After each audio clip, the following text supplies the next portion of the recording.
अंबरनाथमध्ये काल जुन्या वादातून एका तरुणावर कोयता आणि तलवारने हल्ला केल्याची घटना समोर आली आहे. अंबरनाथच्या जावसे परिसरातील ही घटना आहे आणि ह्या संदर्भात बोलण्यासाठी आपल्यासोबत परिमंडळ 4चे डीसीपी सचिन गोरे आहेत.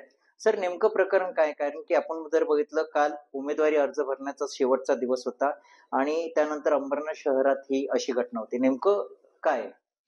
यामध्ये पोलीस स्टेशनला आपण तक्रार दाखल करून घेतलेली आहे.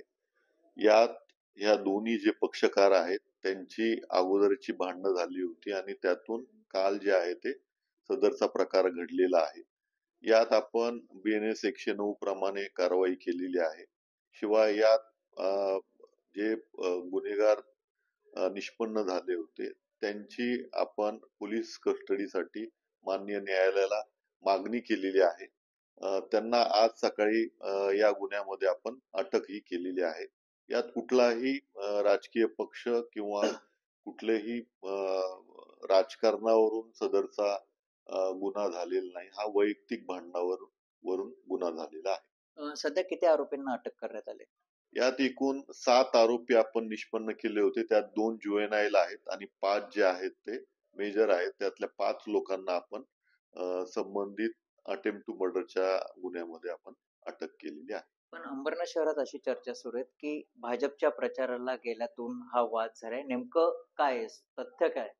कालपासून या संदर्भाने असं कुठलंही तथ्य आढळलेलं नाहीये. यांची पोलीस कस्टडी घेऊन आपण आणखी सखोल तपास करत आहोत. पण तुर्तास तरी वैयक्तिक वादातून झालेला हा प्रकार निदर्शनास येत आहे.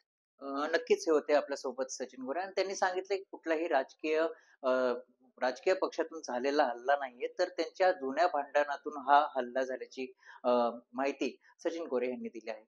मयूर जाधव, TV9 मराठी, अंबरनाथ.